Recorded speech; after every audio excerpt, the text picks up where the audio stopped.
2022년 물오름달 12번째 날 토요일 저녁 기도 나눔입니다. 이 기도를 들으시는 모든 분들에게 하나님의 위로와 하나님의 은총이 함께 하시기를 소망합니다. 오늘 함께 나눌 말씀은 시편 62편 9절에서 12절 말씀입니다. 신분이 낮은 사람도 입김에 지나지 아니하고 신분이 높은 사람도 속임수에 지나지 아니하니 그들을 모두 다 저울에 올려놓아도 입김보다 가벼울 것이다. 억압하는 힘을 의지하지 말고 빼앗아서 무엇을 얻으려는 헛된 희망을 믿지 말며 재물이 늘어나더라도 거기에 마음을 두지 말아라. 하나님께서 한 가지를 말씀하셨을 때에 나는 두 가지를 배웠다. 권세는 하나님의 것이요 한결같은 사랑도 주님의 것이라는 사실을. 주님께서는 각 사람에게 그가 행한 대로 갚아 주십니다. 시편 62편 9절에서 12절 말씀. 내 영혼이 잠잠히 하나님만을 기다림은 나의 구원이 그에게서만 나오기 때문이다. 시편 62편 1절 말씀. 말은 고요하지만 그 고요함은 격렬한 현실을 거쳐온 후에 얻은 것이다. 물과 불 사이를 왕래하며 단단해지는 쇠처럼 시인의 마음은 절망과 희망 사이를 오가면서 고요해졌을 것이다. 삶에서 직면하는 여러 가지 문제를 해결하기 위해 해덤비며 살았지만 현실은 장벽처럼 굳건할 뿐 어지간한 타격이 가해져도 끄덕도 하지 않는다. 누구보다 격심한 고통을 겪었기에 시인은 올가망한 마음을 다 잡고 다짐하듯 말한다. 하나님만이 나의 반석, 나의 구원, 나의 요새시니 나는 결코 흔들리지 않는다. 시편 62편 2절 말씀. 시인을 절망적 상황으로 몰고 몰아간 것은 가까운 사람들이 보인 태도이다. 그들은 기울어가는 담과도 같고 무너지는 돌담과도 같은 사람을 죽이려고 함께 공격하고 높은 자리에 있는 이들을 떨어뜨릴 궁리만 하고 입으로는 축복하지만 마음속으로는 저주를 퍼붓는다. 시편 62편 3절에서 4절.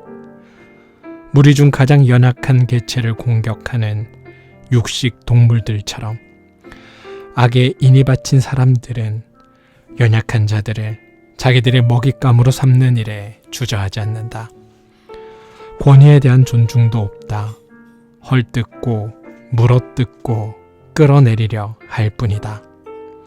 교원영색, 감언이설로 사람들의 마음을 살해하지만 속에는 저주가 가득하다.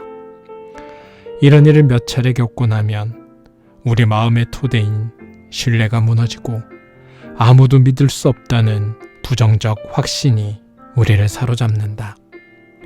그러나 인생의 단맛과 쓴맛을 다 본 시인은 비관주의에 빠지지 않는다. 여전히 믿고 의지해야 할 분이 있기 때문이다. 그는 하나님 앞에서 자기의 삶을 성찰한다. 세상을 지배하는 것이 악인들처럼 보여도 그들은 아침 해가 떠오르면 안개처럼 쓰러질 수밖에 없는 존재일 뿐이다. 그는 신분이 낮은 사람도 높은 사람도 하나님의 저울에 달아보면 입김보다 가볍다고 말한다. 인생이 허무하다고 말하려는 것이 아니다. 신분이 낮다고 주눅들어 지낼 것도 없고 높다고 하여 으쓱거릴 것도 없다는 것이다. 인간이 의지하는 모든 것들은 시간과 더불어 새처럼 날아갈 수밖에 없다. 그릇된 희망이 무너져야 진짜 희망이 열린다. 억압하는 힘을 의지하지 말고 빼앗아서 무엇을 얻으려는 헛된 희망을 믿지 말며 재물이 늘어나더라도 거기에 마음을 두지 말아라. 노자는 인위적인 조작을 하는 자는 반드시 무너지고 한사코 움켜잡는 자는 반드시 그거를 잃는다고 말했다. 옳은 말이다.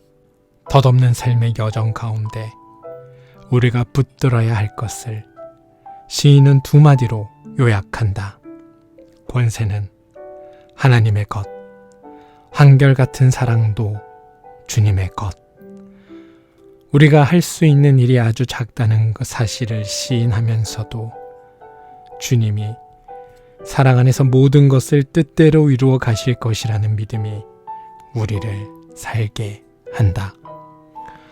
오늘의 기도. 하나님, 사다리에 올라선 듯 우리의 삶은 위태롭기만 합니다. 애써 희망을 품어보려 하지만 세상에는 희망의 징조보다 절망의 징조가 더 많습니다. 세상의 어둠에 익숙해진 눈으로 보기에 더욱 그러한지도 모르겠습니다. 우리는 가끔 돈과 명예를 삶의 방패로 삼습니다. 그러나 그것은 쥐였다고 생각하는 순간 소나기에서 빠져나가 가뭇없이 사라져버립니다. 주님, 이제 권세는 하나님의 것, 한결같은 사랑도 주님의 것이라는 고백을 삶의 토대로 삼겠습니다. 그 믿음에서 물러서지 않도록 우리를 지켜주십시오. 예수님의 이름으로 기도합니다. 아멘.